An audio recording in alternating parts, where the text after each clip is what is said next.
say autopsy at my autopsy, but no one will be more shocked than me. Hello and welcome to 1 Week, 1 Year, a podcast where we watch and discuss a year of film history every week, starting from 1895, and this week we're talking about 1903. I am one of your hosts, Chris Ellie. I'm a film projectionist, and joining me as always is... I'm Glenn Covell. I'm a filmmaker. So we're a film history podcast, and right now we're talking about 1903. You can watch along with us on our YouTube channel and with our YouTube playlist that will incorporate all of the movies we talk about in this episode. And it's very handy. Until we get to the beginning of copyright in the 20s. And then that will no longer be an option. Yeah, we'll have to think of something. But we'll have like trailers up or something. We'll figure it out. Yeah, we got 20 weeks until then, too. Yeah. So... this is the section where I wrote in banter. How are you doing, Glenn? I'm doing okay. I'm back to work. I'm doing editing for TV shows, or a TV show. And it's been fun. It's been enjoyable. Nice. It's good use of my time. How have you been doing? Okay. I'm just kind of all over the place. I'm having to move my stuff from room to room and paint things, and it's gross, which is why I'm making you record this at midnight, which is my fault. That's why we're going to be very tired this episode. Get ready for an action-packed episode of tiredness. And the next movie we watched was this one. I mean, it would kind of fit for a dry film history podcast to be like, just, yes, the Great Train Robbery. Michelin Kenyon made a film about drowning.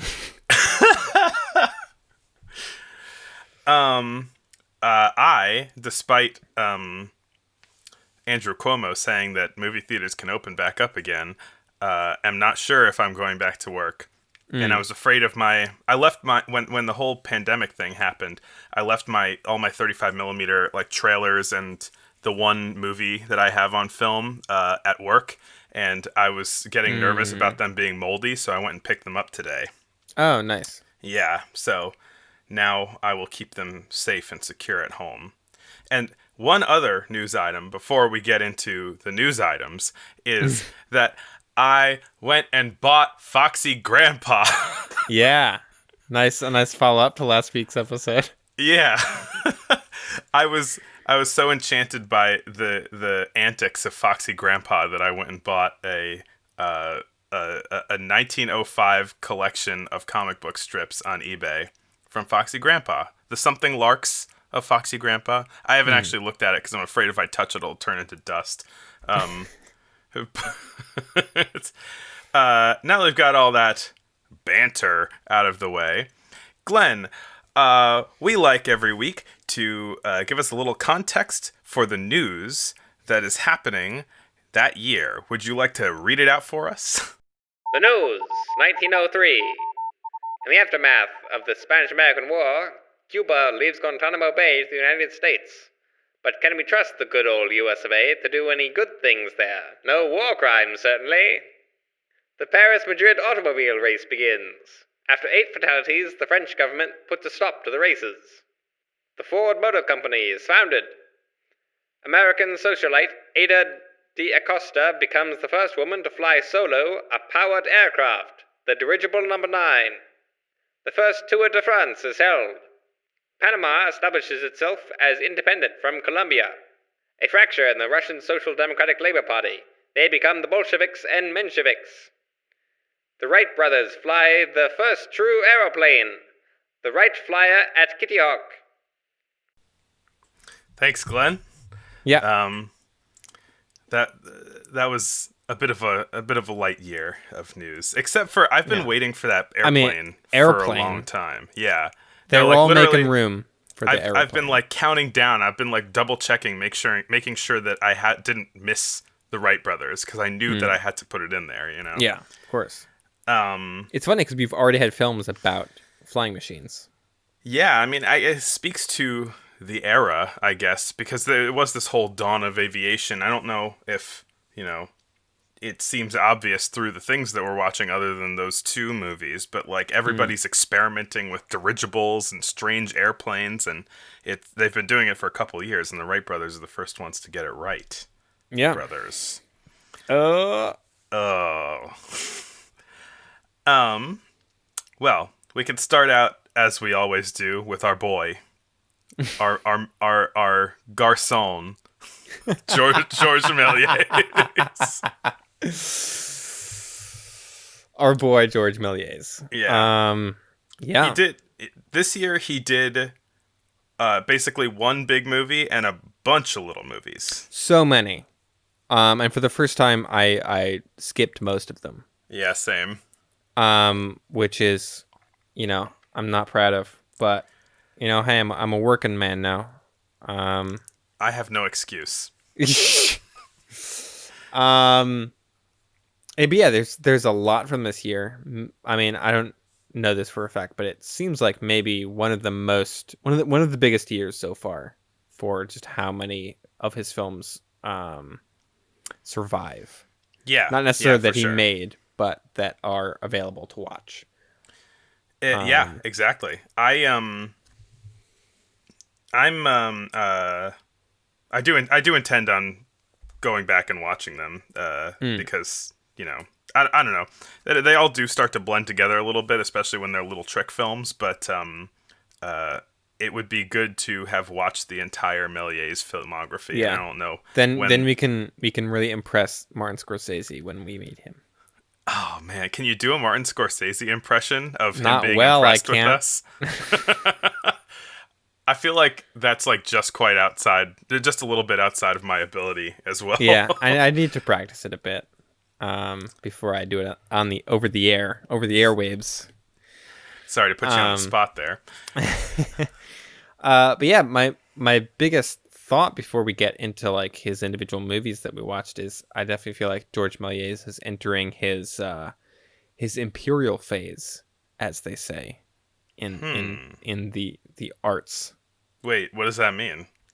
It's whenever an artist sort of reaches a peak of both artistic and commercial, I suppose, success.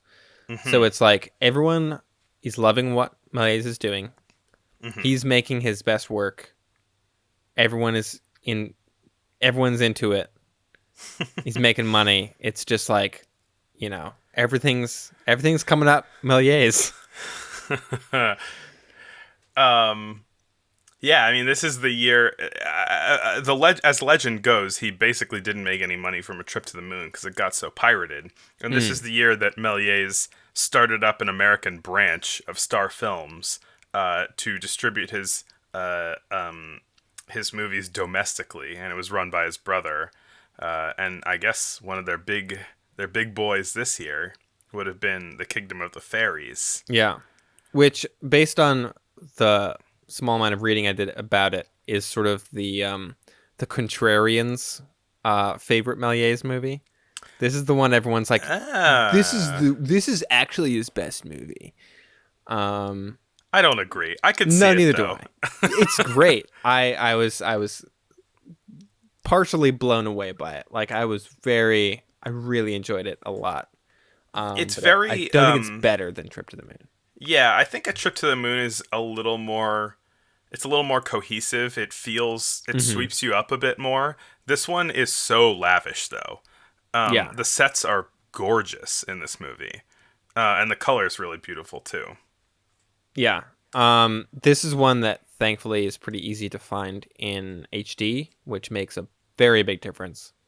Having watched a lot of these in standard or lower definition, watching one like a really nice scan of one that's in HD and like with the hand painted colors and things, it's gorgeous.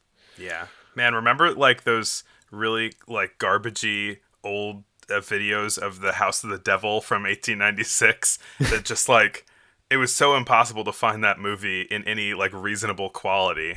Yeah. Ugh. Yeah, this one just at every, I feel like almost every scene I was like, Oh, now this another cool thing. Like I didn't know where it was going. I knew it's called Kingdom of the Fairies, but beyond that, there was a lot of surprises for me. Well, yeah, I mean, it being called the Kingdom of the Fairies kept making me think that it would be more fairy forward, but Right, yeah. it's more sea monster forward. Very much so. Yeah, it's kind of a big fairy tale picture. It reminded me actually of the Magic Sword from a few episodes ago. Same. And I mean, just a lot of mythology. It follows a pretty kind of standard fairy tale mythological plot of a kidnapped princess and such. That old chestnut. Yeah, basically like super broad strokes. Like a princess gets kidnapped by a bunch of demons, essentially. A witch and her imp pals is what I have in my notes. Yeah. And then like a guy becomes knighted, essentially, and then chases after them and tries to rescue the princess. And on the way, knighted by a goddess angel. Yeah. Sort of. Yeah. Figure. Yeah, she kind of appears there and gives him the old tap on the shoulders. Gives him a helmet, a sword, a shield. They took off after her in a ship, which has more like lady sailors. Similar to Trip to the Moon, which I'm just like, you do you, Melies. You have a thing that you like to have lady sailors in your movies. That's cool. There's some really cool like miniature shots of the ship out on the sea and like crazy stormy sky. Yeah, so this was the first one that I've actually gotten anyone in my family to watch with me. And my mom was kind of laughing at that scene, even though I was like gobsmacked. I was like, "Oh, this is so beautiful!" Like the colors and the parallax background and the water and but my mom saw like the kind of dinky little model boat on the bottom, and she was laughing at it. But it's a beautiful, beautiful scene. Then the ship sinks. Yep. Sorry, I cut you off. What were you gonna say about the ship before then? I don't remember. Go ahead. Okay. The ship sinks. And then we get just an amazing underwater scene with an octopus and fish in front of the lens. He's doing that trick of like having the fish tank in front of the camera and shooting through it, so there's fish kind of floating around. It's such a like deep, dense, layered scene. It's really cool. Yeah, there's like an octopus way in the background. There's a shipwreck. There's like all the crew sort of like laying out on the rocks, and then some like, I don't know, shrimp riders roll up. Yeah.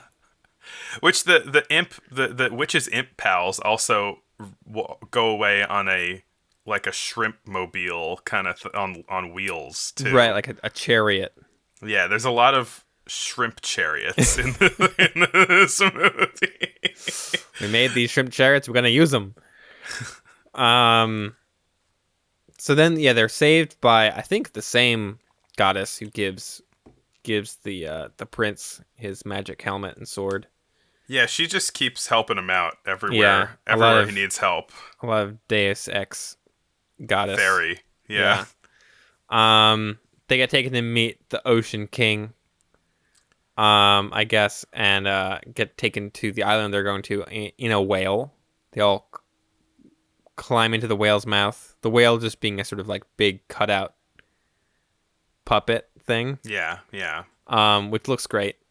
It has a surprising amount of personality, I think, for like a wooden cutout of a whale. It's very animated, and like they do a good thing when the whale deposits them back on shore. It like the head of the whale dives under the rocks and you can't see it anymore, and then it shows you the kind of whole motion by like flipping a separate tail prop up, and it makes the whale seem much more like animated and fun. I will say, like, also before we're done talking about Overwater, is another kind of fun scene underwater is when they're making their way to see the king, and there are some people that are like walking on the water floor and able to breathe underwater because it's a fairy tale, I guess. But then there are some people in the same scene that kind of are on strings and they swim through the air. Yeah. And so there's this whole parade of people making their way through the water on shrimp chariots or on foot or swimming, and it's very it's very fun. Oh, it's so good. So yeah, then they show up on the island, get out of the whale. The prince, I think his name is supposed to be Belazor, based on some like the original notes. Saves the princess from a burning castle. The witch gets thrown off a cliff in a barrel, which is fun. And as is custom for these types of movies from this time period, they return and there's a big party, and it kind of just ends with that. Yeah, it ends with them all posed in like a photo finish or like a nice kind of group photo thing at the end. Yeah, it's incredible. I mean, yeah, what a picture. It's a lot of fun. One technique that I saw in this and Damnation of Faust too, was that he does this thing where, George Méliès is experimental with a lot of things, but he's not experimental with his shots, and or edits so much.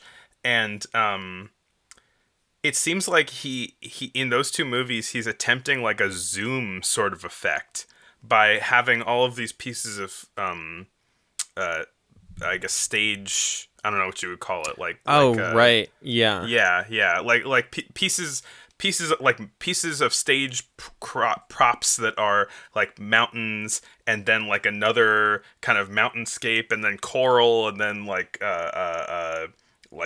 seaweed or something like that, and then he pulls one down and then pulls another one up and then pulls another one down and another one up, and so it looks like you're moving forward almost through the scene, right?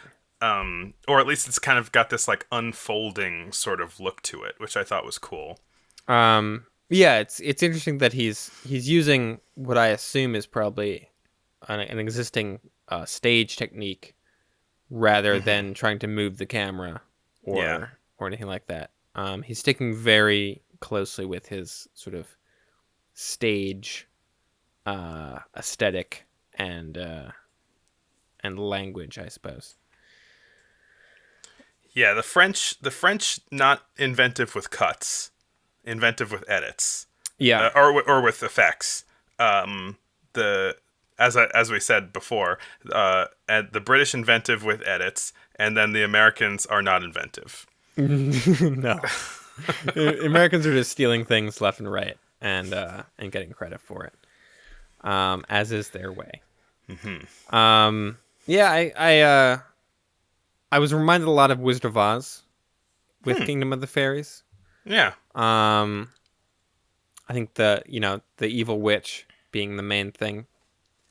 It's pretty long for the time. I think it's a little over 15 minutes. It's like 17, yeah. Yeah. But it's definitely never boring. No. It's a good one. Yeah, I had a good time with it. I mean, I was just so. I mean, my favorite thing is just how pretty it is. Yeah. I don't think it's doing anything quite as complex. I don't know if I would call. I don't know. It's not Trip to the Moon, but it's so pretty. Yeah. I think somewhat like Trip to the Moon. I mean, I'd never seen this one before, and I was just like constantly just being delighted by whatever new thing was appearing on screen. Like, yeah. It's a Kingdom of the Fairies. Okay, we got some imps. Figured that. Okay, now we got a shrimp chariot. Yeah, less expected. Shipwreck, octopus, ocean king, shrimp knights. Great stuff. Like the whole time, I'm just like, oh, this is amazing. He's very inventive. Yeah, and I mean, this is one of. It seems like now he's getting into stuff that's not explicitly based off fairy tales. So he's doing these more involved movies, but he has the confidence to like tell the story to create his own fairy tales and tell the story his own way. Right. Which is, I think, working out better since it's the plots are a little bit more simplistic and it doesn't require as much kind of foreknowledge or title cards or things like that to help tell the story. They're very self-contained. And, he hasn't used title cards at all, right? No, I don't think he ever has. Yeah, I think this year there was a bit of a title card explosion, and I was seeing them used in both helpful ways and meaningless ways. Right. I guess as they're getting used to the device, they're not entirely prepared to know the right way to use it. Mm-hmm. Before we use that as a nice segue, there was one other thought I had just about like Melies in general while I was watching Kingdom of the Fairies and some of his other movies from this year, which is, I feel like Melies is kind of a predecessor to a much more like recent trend in filmmaking that kind of started, I think, with like in the mid 2000s, there was a bunch of digital backlot movies, which are movies just shot entirely on green screen. Like Sky Captain? Sky Captain, 300, Sin City. Movies that are sort of very like sort of fantastical and imaginative. Right. And kind of almost dreamlike in a way, that are just shot in a single room. Which is the way that Melies made all his movies. Like he's just building all this stuff, and like they don't feel real, but they feel sort of heightened and fun. And part of the thing that was happening, speaking of the heightened, was that nature of it is that, you know, my mom was laughing at it, and she's like, "Is this really the best they could do? Was this what they thought was realistic? Like they must have had better stage effects." And I was saying, like, I think he's going for a more strange, dream-like fairy tale, like not quite realistic, more cartoony, you know? Yeah. A real-life cartoon in a way. Yeah, very much so, I think. I think that is... I think there's even... I don't know if documentation is the right term, but like, I feel like it's a somewhat well-known aspect of Melies' stuff is that he's like... He thought of his movies as dreams. At least that's what he says in the movie Hugo. I gotta watch Hugo again just to better contextualize all of this. I watched a couple clips this week, just of the like Melies making movies stuff. I also I have the book that Hugo's based on, and there's some drawings from Melies movies in there. That are really cool, like illustrations from and like designs from different movies, including including Kingdom of the Fairies. So that's something kind of to look up. I don't know if we can put that on the Twitters or something. Yeah, I mean, link it to me and I'll put it in the show notes. Check out the show notes, everybody. Yeah, that's a thing that you can do. And yeah, like the kind of similar to the digital backlot stuff is like the more recent volume filming. The volume being the film set made out of LED screens that they can just kind of change the background of and change the lighting of. Oh. So like Mandalorian. It's how they shot the Mandalorian, yeah. Right. Which is I think the biggest other than like commercials, it's like the biggest profile thing that has been shot on. I guess there's a lot of potential there. I mean, for doing weird stuff. I guess the problem is that setup is so expensive that that people can only do normal stuff with it. Right. It is also like so far it has mostly been used to be like it's like the sky or a desert. Like no one has really used it in a way that it's like you can shoot the sky or a desert. I feel like I haven't seen anything shot on a volume set that is like, you couldn't make this anywhere else. So, we need a real Melies type to push that. if any film financiers are listening, give Glenn tons of money, and he'll make a Chupacabra movie or something on a volume set. You heard it here first, folks. I'm going to make a Chupacabra movie on a volume set, and it's going to be groundbreaking. I expect it. I fully expect it. It's going to be the artistic achievement of the 21st century. The Melies of his time, Glenn Covell. With his film, Chupacabra's Breakfast. Chupacabra's Breakfast. Anyway, what were we talking about before that whole tangent? Melies. And title Dreamlike. cards? Oh, what's that? Title cards. We mentioned. Right. We could use that as a segue. I guess it's a bit late now. What? Let's go for it. What did you want to segue into exactly? Well, we could segue into another significant French filmmaker, Ferdinand Zecca. Ah, yes, the Zeckmeister. Yeah, the Zeck man. Yeah. So he made a couple of movies that are essentially lost this year. But then he also made The Big Boy, the 45-minute long The Life and Passion of Christ.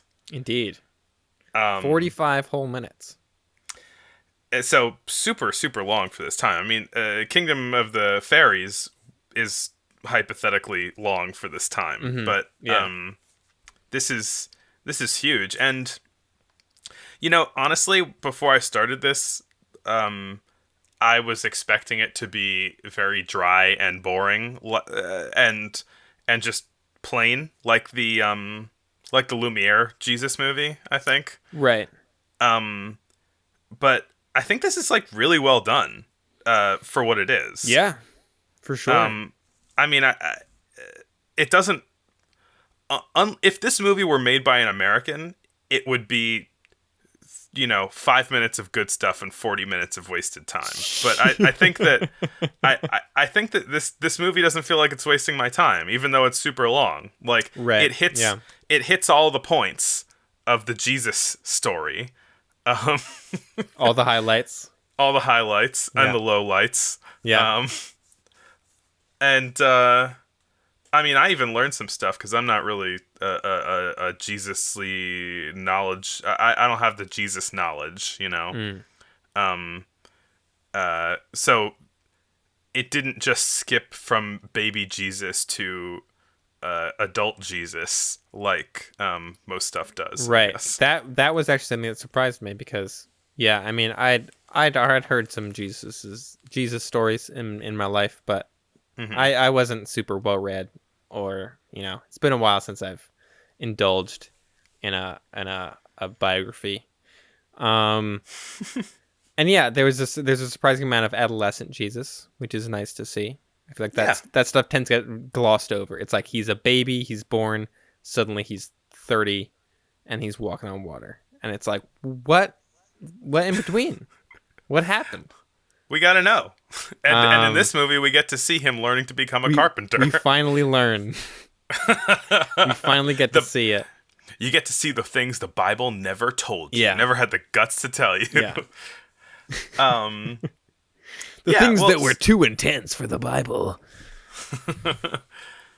So this movie, I found out just today that this movie was not actually all shot in 1903. It was shot. It's many scenes that are stitched together as a movie, like I guess any movie would be. But it was filmed over the course of 1903 to 1905. But whatever, we'll call it a 1903 movie. Sure. It does, I think, kind of fit within Ferdinand Zecca's established filmmaking style that he's had so far, which is he's a little bit similar to Melies in that he indulges a bit in some fantastical thinking occasionally. Yeah. And some sort of weird staging and things like that. But he's definitely a much more grounded He's trying to make films in a much more grounded reality than Melies is. Yeah, and I think he's trying to do more with drama than Melies. He's trying to tell more human stories and not about fishmen. Right. Yeah. This definitely, I feel like Melies is all about like, oh, magic, oh, fishmen, silly, it's fun. And Zeka is like, no, films are meant to be serious. We're going to tell serious. There's a guy who murdered someone and now he's going to die too. And now we're going to do a thing where a guy drinks and his family loses all their money. And now his film about Jesus, and it's very serious and stoic, and you're going to learn some things, kids. It's serious and stoic, but it's not boring. It is not boring.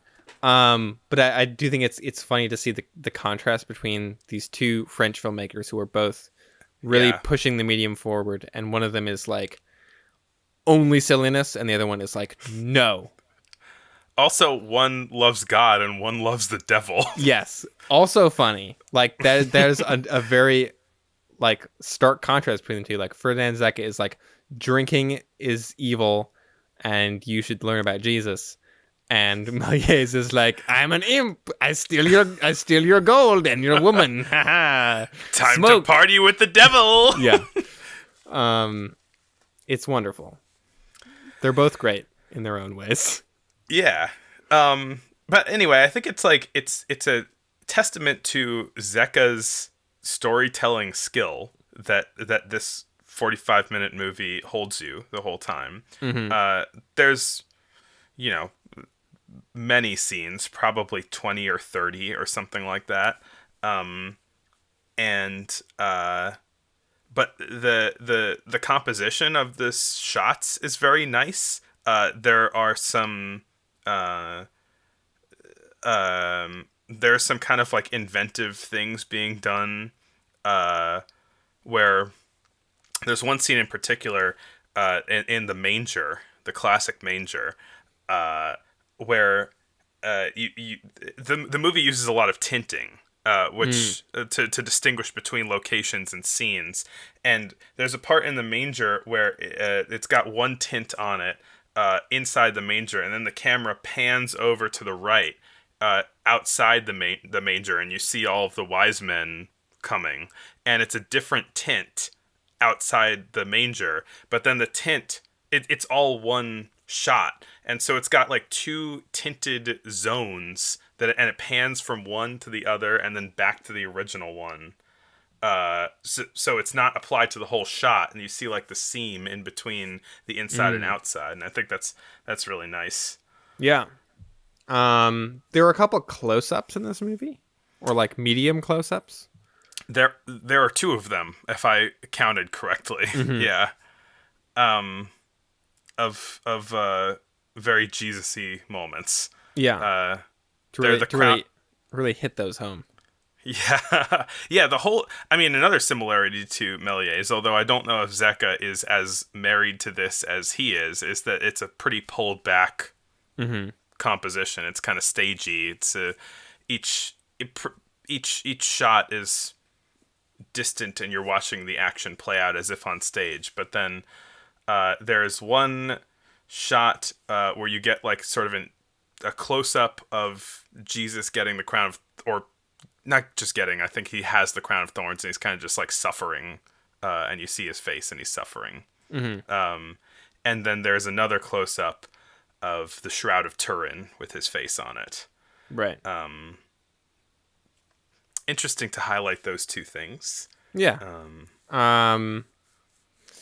Yeah, there's more. Melies shot all of his stuff in a single studio. With occasional, he would go out and shoot a couple of shots in his backyard. Yeah, at the beach.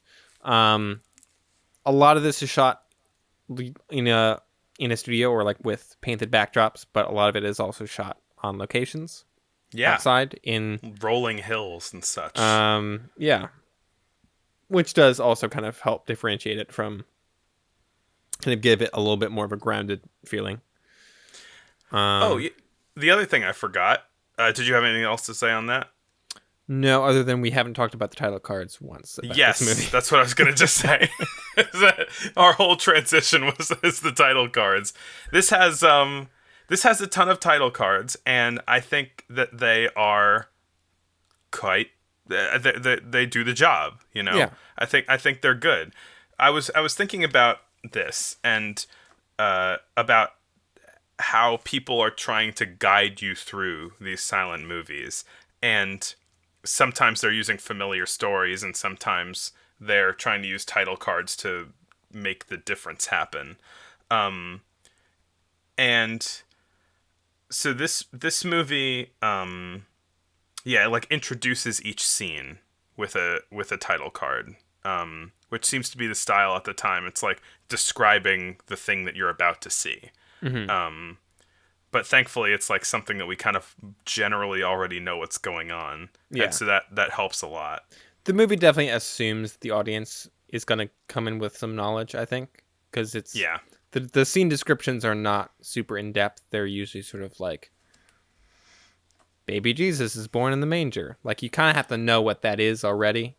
It's like, it's this scene. I get it. The movie does a good job of showing you how things happen, but it relies on you knowing why things happen. Yeah. And there are other movies that are getting better at showing naturally or through effective title cards why things happen. Mm-hmm. Yeah.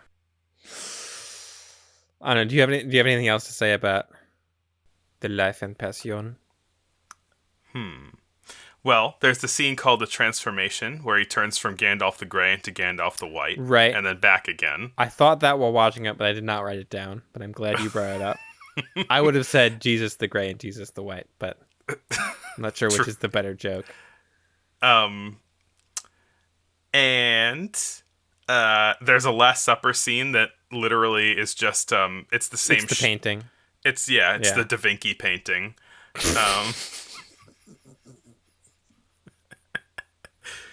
And also we see a scene, one of the scenes that I didn't know about. Da Vinci sounds like a EDM artist. Have you not seen the video, the Da Vinci thing? No. Oh my god. Okay. I feel, man, I can't just pause for a second. Watch this video. I can't describe it to you. It's 6 seconds long. Okay. I searched Da Vinci video and it's the editing software. Spell it with a K. Oh, okay. Da Vinci. Alright, it is 6 seconds, okay. Who painted the Mona Lisa? Mona Lisa. Yeah. Da Vinci?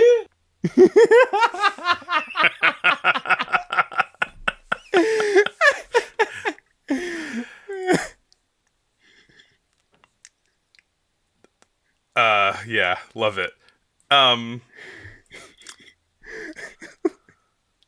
These aren't real people. They are real people. They're wrestlers, but apparently they're really like that. They look like cartoons.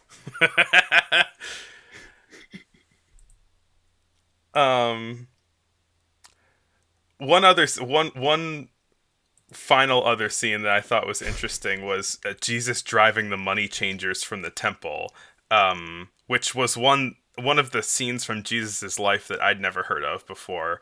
But he's like mad that all of these like merchants and money changers and whatnot are inside of a holy place, and so he just like gets really mad and kicks them out, which I've never seen Jesus like get like pissed off in a movie before.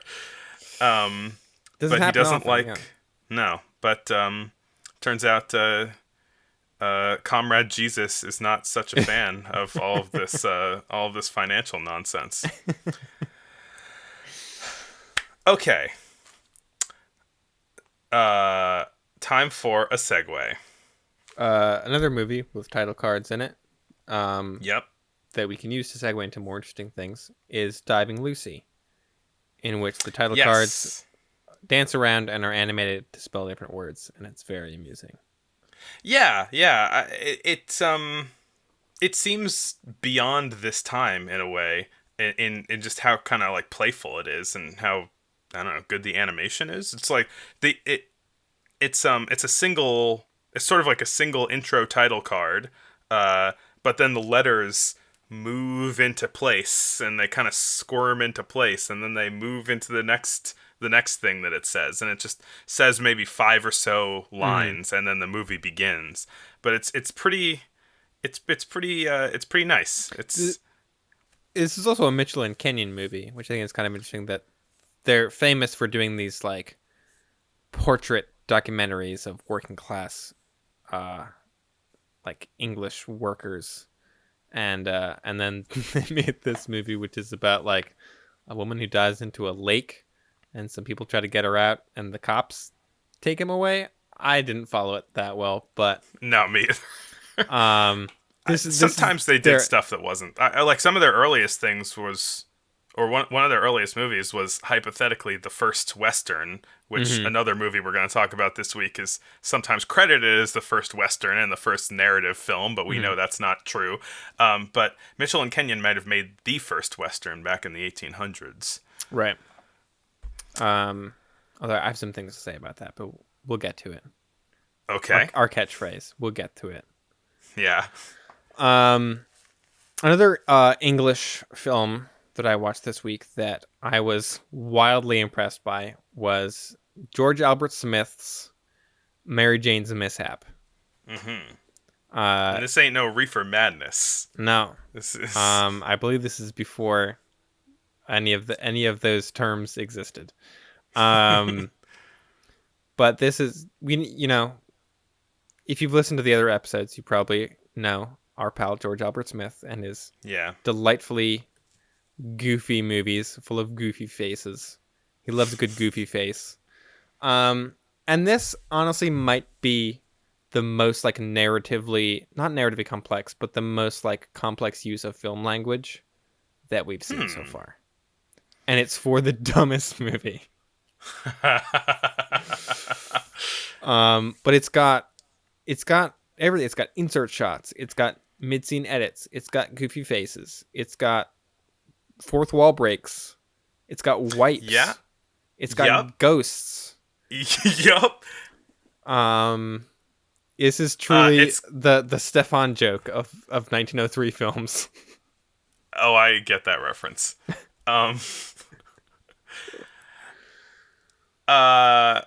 Yeah, so more or less it's this kind of like zany woman who's doing stuff around the house, and she's like shining a shoe or something like that. Something like that. She gets some soot or some shoe polish on her face, and it looks like a mustache. Yeah, and she's very amused by that. I was gonna say she's like doing these sort of goofy things and acting like anyone would just in their home while you're doing goofy things, but she'll sort of like take little kind of like glances at the camera, sort of like acknowledging it, like see, a funny thing just happened. Which we've got a little bit of that, but I feel like it's never been quite this overt. Yeah, she like literally winks at the camera a few times. Right. Yeah. The other notable thing about those scenes is that it's going back and forth between wide shots of her interacting in the whole room and medium shots of her doing an activity or looking at the camera. And then it kind of bounces back and forth as it needs, which... Right. We're getting two angles of really the same scene, and we're cutting between the two for different sort of viewpoints on the same thing, which is not completely unheard of at this point, but is pretty rare. Yeah, and it's being used a lot more effectively here. Mm-hmm. It's being used a lot more intentionally here. Yeah, that's the other thing, is like this movie isn't necessarily doing anything that hasn't been done before on its own, but it's doing it very effectively. And it's doing a lot of different things like this. We've even had ghosts rising out of graves before. Right? But I mean, there's sort of thing where the plot of the movie is this Mary Jane woman is a goofy person who is always making mishaps and shenanigans. and she pours a bunch of not Paraffin. kerosene, Yeah. paraffin into the fireplace and lights it, or the stove. I think it's paraffin into the stove and lights Yeah. it, and the house explodes, and she blows herself up. Yeah, she pours like a comical amount of paraffin in. Whilst looking which- at the camera, like, Yeah. you know what's going to Like, happen. Ooh, hoo, hoo, hoo. Yeah. And I then guess this she- may be supposed to be a known thing at this time that you don't put paraffin in a stove. Yeah, which I'm glad I don't live then, because I didn't know that. Yeah. And then she explodes, and then from there, it's either a hard cut, or it might be a dissolve into her gravestone, which is such a weirdly like complex joke. And that's weird to say that it's just like cutting to a gravestone is like a complex joke, but for this time period, that's what it is.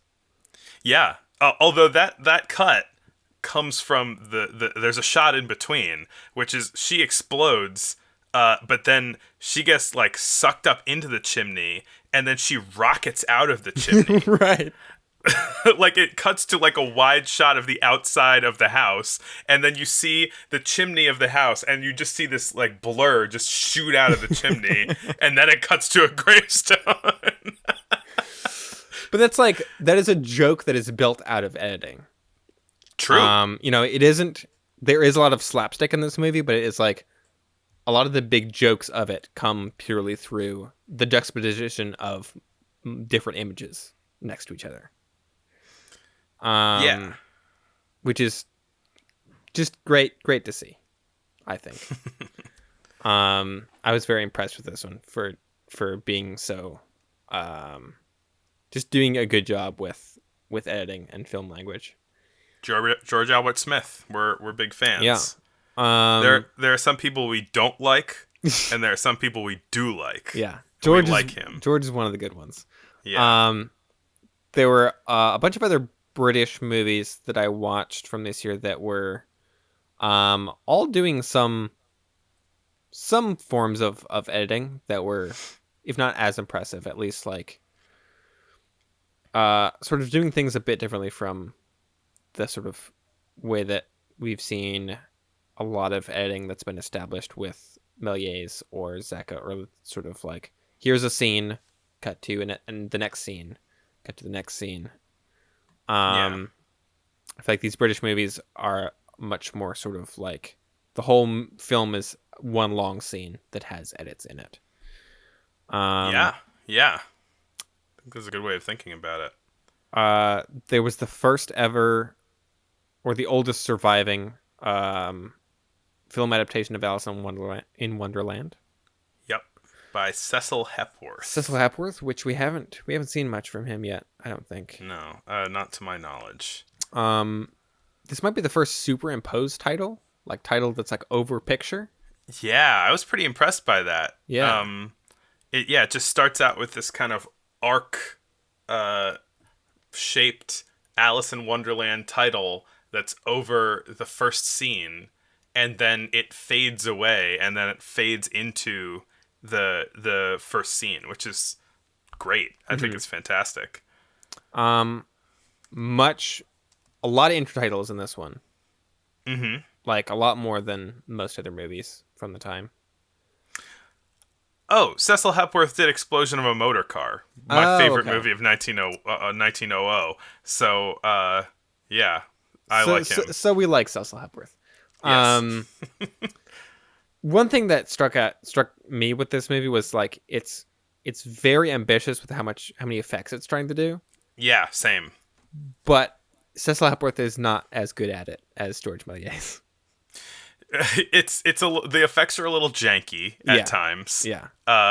Like he's really with the drink me and eat me potions, where she grows big and small.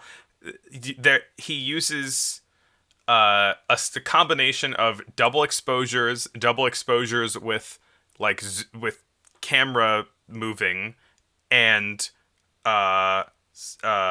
substitution splices, and 3 different sized prop stools for her to stand next to. So he's doing something really ambitious. He's really trying to sell this effect, but you can really see the seams in a lot of ways. Yeah. But it's pretty. Another thing is, like, if Melies had made this movie, it would have been just absolutely like hog wild, just craziness. Like, this is a bit more naturalistic. Like, we see it's like, oh, she's like outside a house or like in a garden, and it's like, it looks like just a normal garden. Right. And it's shot in a way that feels more filmic. Like, it's not as stagey. Yeah.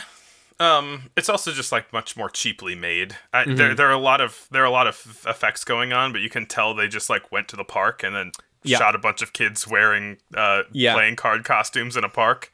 It very much reminded me of my going to film school in Brooklyn, going to Brooklyn College, and everyone would just go to Prospect Park to make their early 16 millimeter black and white movies.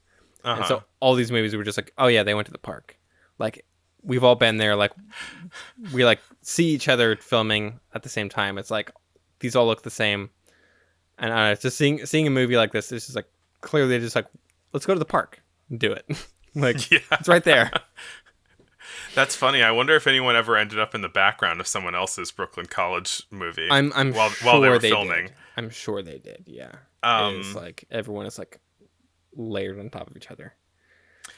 This movie, the specificity of Alice in Wonderland, I think, is kind of neat though, as a choice, because this is a very deliberately post Man with the Rubber Head movie, because once Man with the Rubber Head comes out, then you go, oh, Alice in Wonderland, which has the shrinking and growing, I can do this now, you know? Yeah. And so this is a movie that that came from new effects being discovered. It's like a James Cameron kind of situation, you know? He's like, I need this, like, you know, the new special effects in the movie are informing each other's existence. Right. Gollum walked so that Jake Sully could run. Yeah, or kind of scampered. Take that back. Jake Sully does not scamper. No, Gollum scampered. I know. Oh, I see. It was a joke. Yes, it was. He kind of like vaulted. I haven't seen Avatar since it came out, but he kind of like just booked it in that movie. Oh yeah. One day we'll see Avatar sequels. He keeps saying they exist. I don't believe him. It's just a bunch of cartoon, like crayon drawings of blue people that he did, and he's like, "This is Avatar 5." What else happened? Oh, I will say, like, you know, I thought this Alice in Wonderland movie was pretty cool, but like, as another movie with intertitles, I thought that this one, especially given the very fantastic circumstances, like, didn't do quite as good of a job of like telling you what's going on, and it didn't tell, unlike the Jesus movie or the Melies movie, it didn't tell a cohesive story so much as it showed you a bunch of scenes from Alice in Wonderland. Yeah. And it didn't really show you how those scenes are connected so much. There is missing footage from the movie, but I don't think that would fix it. But there's also scenes in it where, like, the title cards are doing a lot of heavy lifting. They'd be like, and then a bunch of shit happened, and now another scene. And it's like, you could have just shown us that. We don't have the budget. Yeah, exactly. It's like, and then a huge battle happened, and there was all this fighting, and now we're back in the bedroom. And it's like, oh, come on. The other British films that I watched from this year, I guess we both watched the same stuff. I keep saying that. is what I will refer to as the 1903 British chase films, because they're all chase movies. Yep. Which will lead us into the Big Daddy, the Big Daddy of the year. Yeah. I wonder if that term will stick around. The first of these British chase films is Frank Mottershaw's A Daring Daylight Burglary, in which a burglar breaks into a house and gets chased by the Bobbies through the countryside. Yeah. And it made me think about how so there's like a kid who sees him breaking into the house and he runs and tells the cops and then they chase after him. And it made me think about how in the era before police cars, the cops just had to run after people. Well, it's with horses. Not in this movie. No. But yes, that is a funny thought of just foot chases only. Yeah. And yeah, I mean it's pretty straightforward, but it is seemingly all shot on location, which is cool. Yeah. And it does follow screen direction, which is also cool. Yeah, I mean this is in the lineage of, I forget who did it the other couple years ago, that yeah. Another Brit. Yeah. And the one where the guy hides in a barrel and gets attacked by dogs, but like it's yeah, I guess these chase movies are starting to kind of have a formula in the way that you would with a Phantom ride. And it's just you run from, like, they run from one side of a scene to another, and then you run through a bunch of scenes, and eventually they get caught. Yeah. It's mostly the big draw here is seeing people run. Yes. It's like Lord of the Rings, basically. Yeah. These movies are kind of proto Lord of the Rings, in that most of it's just people running from place to place. An interesting thing about this movie, though, is that he gets on a train, and he like kind of almost makes his escape on the train, but then the cops pick him up at the next station and get him. It almost turns into a Phantom ride film. It does, and it almost the scene where he gets caught is the same framing as arrival of a train at the station. That is a good point. I guess that's just how you shoot trains and stations, really. Probably, no other way to do it. But this film supposedly inspired the next one, which is Desperate Poaching Affray. Not Affair, Affray. Yeah. Directed by William Hagar. The horrible. Indeed. Which is another, like, just people running. This one, two poachers who get chased by some hunters. And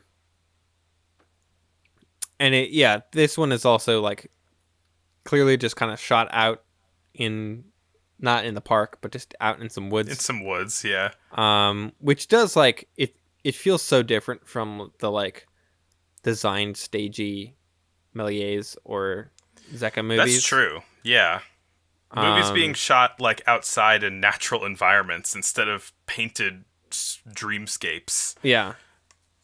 It's not, like, one isn't necessarily better than the other, but it is interesting to see the two back to back.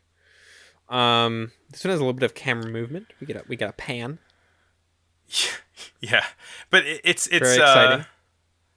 It's a very deliberate pan because it's following the action. It's like they move from the right side of the screen to the left, and as they hit the left side of the screen, it kind of tracks along with them I think they go down a hill or something like that. But yeah, it's pretty simple otherwise. And then a pretty big milestone, I think. As far as I know, the Runaway Match is the first car chase on film. And what a low speed car chase it is. Well, it's 1903. You couldn't go very fast back then. The running chases are much faster. Right. There is a cool shot, very reminiscent of Jurassic Park, of kind of the camera on the front of a car, and the car the camera's on slows down, and you see the car in front kind of pulling away and moving away from camera. So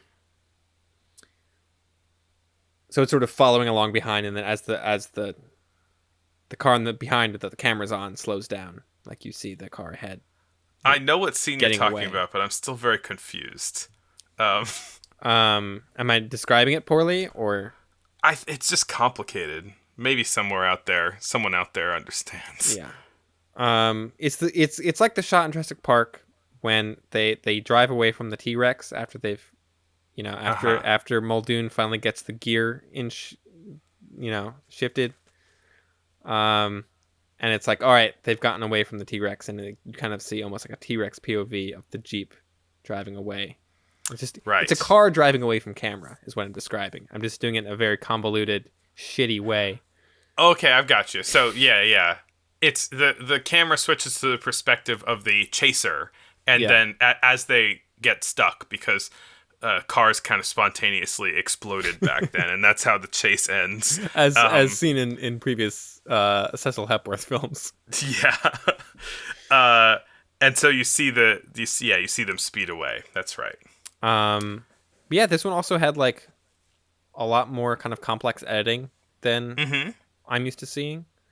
There's a nice close-up insert shot of the whole sort of premise of this movie is like a runaway bride and groom trying to escape a mean old dad, I guess. Yeah, and get married really quickly. Yeah, but then before he can catch up to them. But then like they talk to him and they convince him that it's a good idea, and everyone's happy at the end. Yeah. But there's a nice close-up shot of like the ring going on the bride's finger.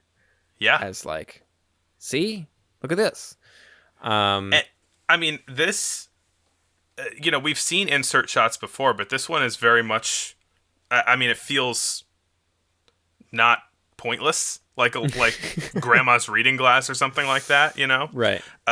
Like this one. Right. It isn't an effect. It's not like the point of the movie is to look a close up. It's like, it's purely literally there to using support it the story. Yeah, exactly. Yeah. So I think this one was my favorite of the three British chase movies. Oh yeah, for sure.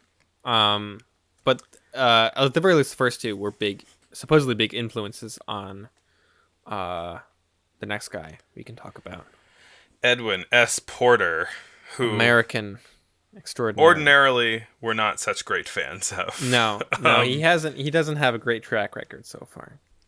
But do you want to talk about any of these others ones that he did, or do you want to just jump right in? I mean, I think they're probably worth mentioning because, I think they do sort of help chart his like evolution a little bit.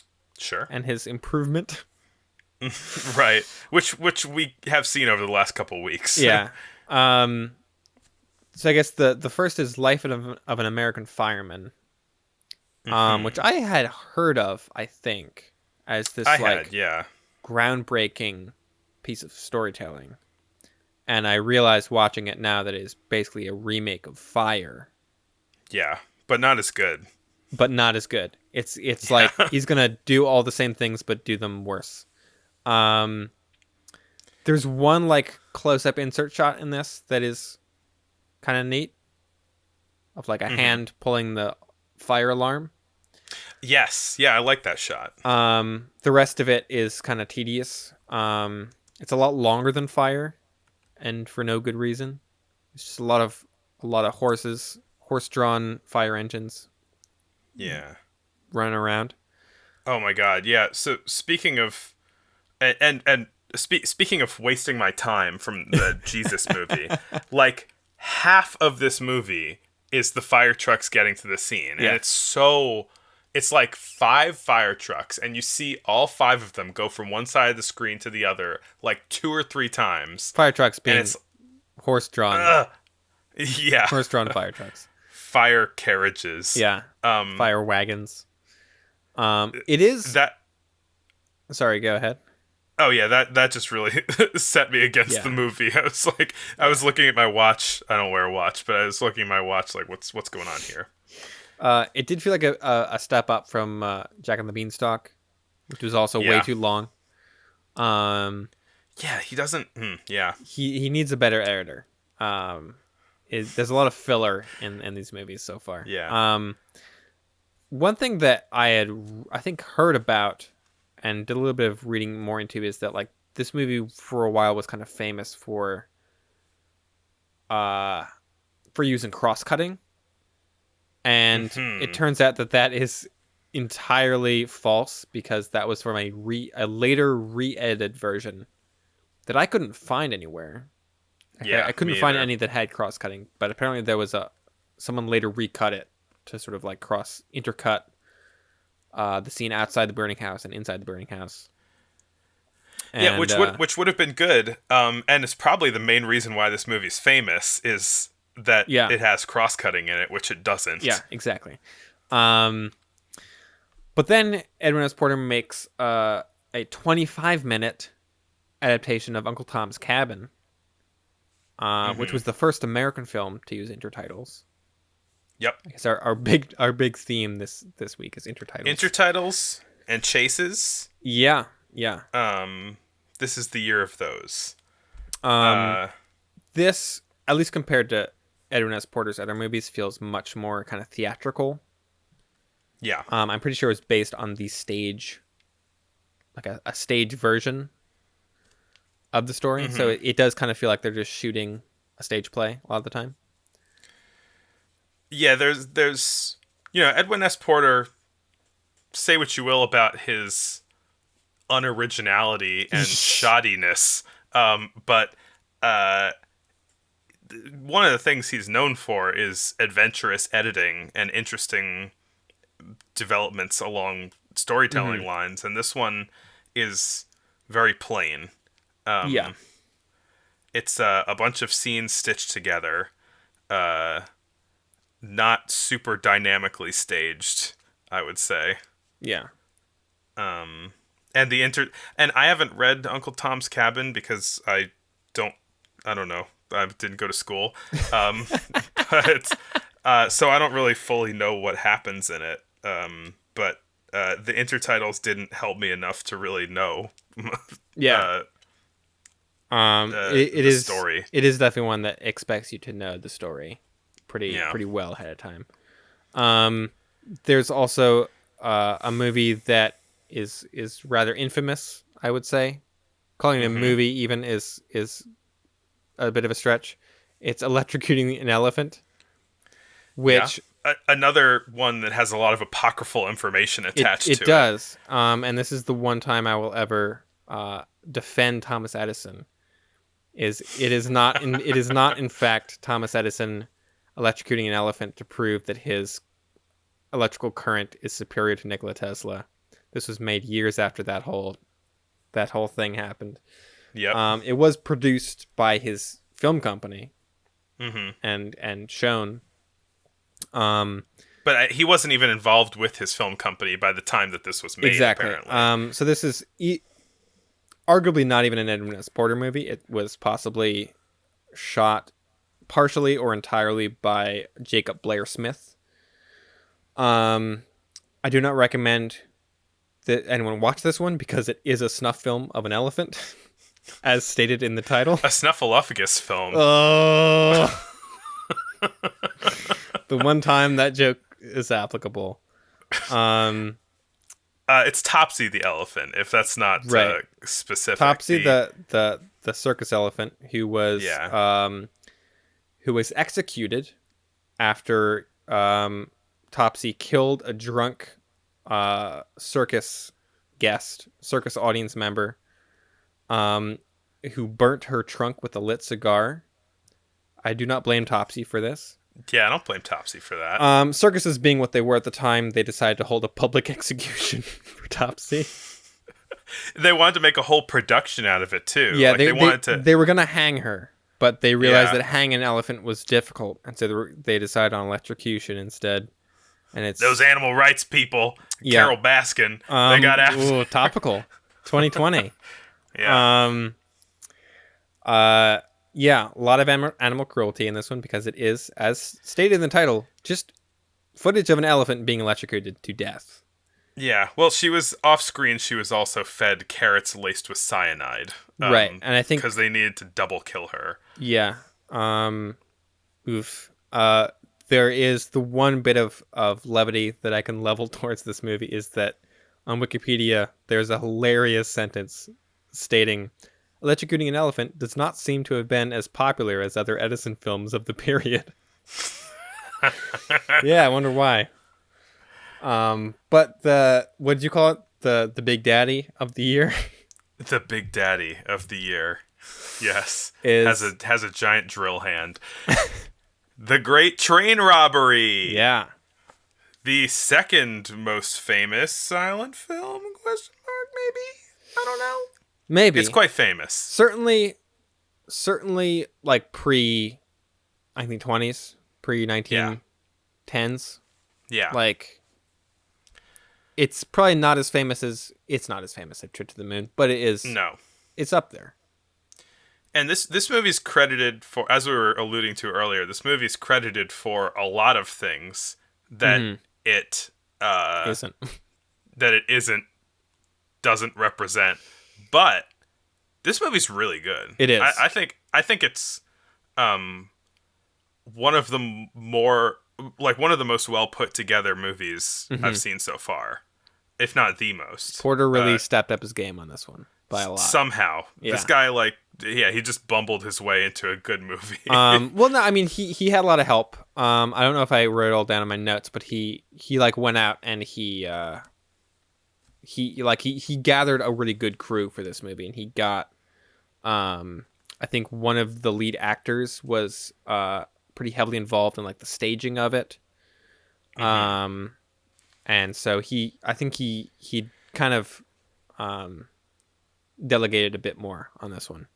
And the production values on this are much higher than anything else we've seen. It feels big in a way that his other stuff doesn't. And in a way that other films that we've seen up to this point really don't also. Yeah? I think so. Just because, I mean, you know, the most impressive stuff we've seen so far is pretty much all Melies. And this is, like we've kind of talked about a little bit on this episode, is so far from what his style is. It's like the polar opposite, almost. It's like some of it shot on set, but most of it shot outside on real locations. Mm-hmm. With a real train. Which, you know, there have been movies shot with real trains, but it was a train that was doing its own thing. But this is clearly like they rented out a section of track that they could shoot on, essentially. It was 1903. They just had them lying around. Probably, yeah. They're building tracks like nobody's business. Apparently, I think I read that this movie was sort of inspired by the scale of Méliès' movies. Especially Trip to the Moon, which is such a huge hit, that the Edison company wanted to make their own versions of that kind of thing to stop doing this kind of rinky-dink stuff and to step up their game. Like, hey, we got to stop stealing his movies and start making our own. Right. People are going to wise up to it at some point. Yeah, I mean, I think the storytelling in this one is really solid. Yes. It's I guess sort of loosely inspired by actual like stories of train robberies. But otherwise it's pretty straightforward of some outlaws rob a train. Yeah. And I called them in my notes, some no good rootin' tutors. I think that's appropriate. Yeah. It's got a lot less filler than Edwin S. Porter's other movies. Yeah. It's tight. Yeah. He's learned his lesson. Yeah. And yeah, it's a cool combo of the like locations shooting and the kind of like more like stagey effects, because there are a bunch of effects shots in this too. Yeah. One pretty cool effect is that there's I'm not exactly 100% sure how he did it. There are a couple scenes where there's kind of the main the main area of the scene, which is in these two cases are inside of a building next to some train tracks and inside of a train car. And then there's like a cutout zone. A window. A window or like an open door on the side of a train car. And then they have these cut in other shots to either in the window next to the train tracks, you see a train arriving at the station out of the window, and in the train car, it's got this like whooshing scenery, so that you're seeing the scene play out, but there's like it really sells this in studio shot of being inside of a train car because you're just seeing all the scenery go by behind you. It's really good. Yeah. Yeah, I feel like it really feels like, especially after his earlier movies, just from 1903, that like, Porter is getting a lot more confident with each movie. Like he's sort of like, he is learning from each one and kind of improving and just the ambition of this movie is a lot more felt, I think. Yeah. We said before that it was it often gets credited as the first Western, which it wasn't really. But my hot take on this is it kind of might as well be. Right. I mean, I guess other stuff used Western theming, but this kind of uses Western storytelling, maybe? Yeah. Well, I don't know, like before we had the Mitchell and Kenyon, like weird, terrible, overexposed film of like people pretending to be Native Americans. Yeah. And that's like the first Western. It's like, not really though. It's kind of some people like playing dress up in their backyard and they filmed it. And it's like, that's not really a Western. And then there was like there were a couple like saloon scenes. Yeah. That from like Edison Company films. Which, and they were saloons that evoked the West. Sure. But like they were mostly like alcohol themed films more than anything. This is the first one that is like a Western, that is like bandits robbing a train, chases on horseback, gunfights. Like this is a proper Western. Yeah, I mean, speaking of gunfights, man, like there are some like great fight scenes in this movie too. Yeah, like they get kind of violent with like the bandits like get up and stab a guy and then throw him off the train. Right, they use the old switch to a dummy trick, which I love to death. Where they're like they grab a guy and then it switches to a dummy and they throw him off the train. And that's like a shot. It's a really great shot. It's on top of the moving train. The camera is not on top exactly in the way that you would see in a Phantom Ride film, but it's on top in a way that you see the train is filling up the bottom half of the shot, so you can see the action play out. But then all of the scenery is moving in the background, and I don't think it's fake. I think it's I definitely think that they just got up on a train and did that. And so there's like a gunfight and stab fight on top of a moving train. It's awesome. Yeah. The robbers escape and sort of go dancing in a barn. I don't think that's them. I think is that not them? No, they escape off to the woods and they're like with their horses and stuff. And then the people who are dancing are like the posse that goes and gets them. Oh, maybe. Yeah. Well, anyway, there's a posse that goes and gets them, and there's a gunfight there too. Posses. Posses. This has got everything. It's a Western. And I think this movie is super, super famous for is the last shot, which is a complete non sequitur. Yeah, it's sort of a wanted poster type view of the lead outlaw with his big mustache, who pulls a gun and shoots directly at the lens of the camera.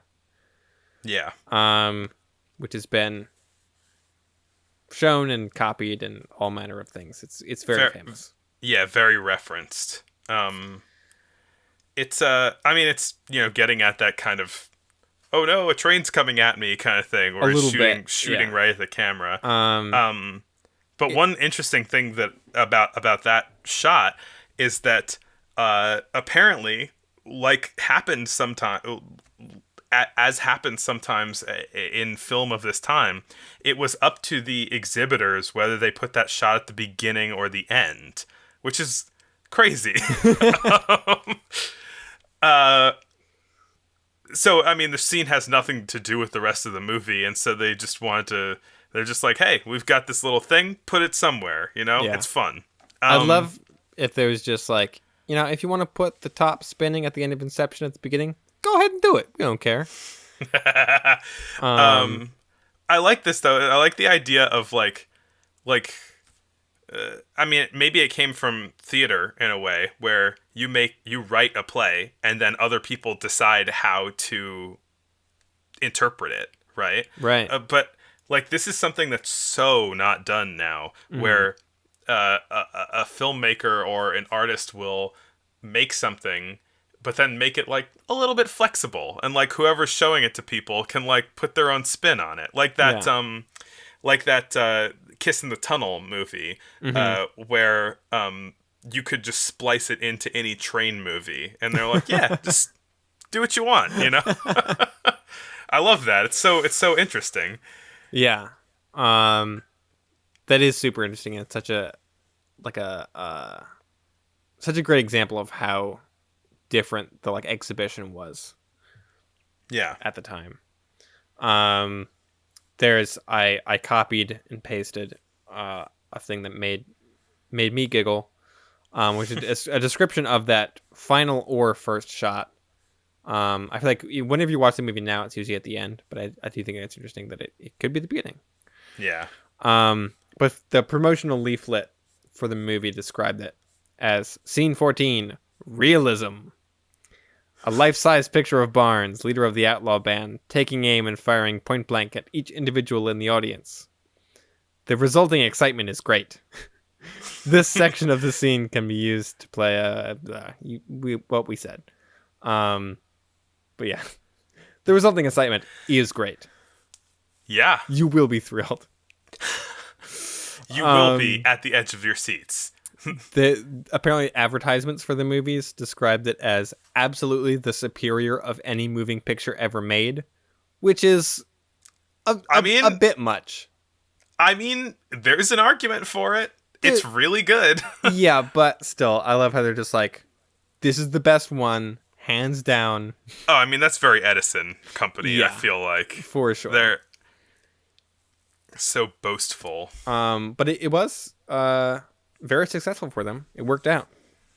Yeah, this movie toured around for years, I think. And it was one of the most popular movies in the U.S. for a good while. Yeah, it's the first American, like, United States film that I think really pulls its weight. Yeah.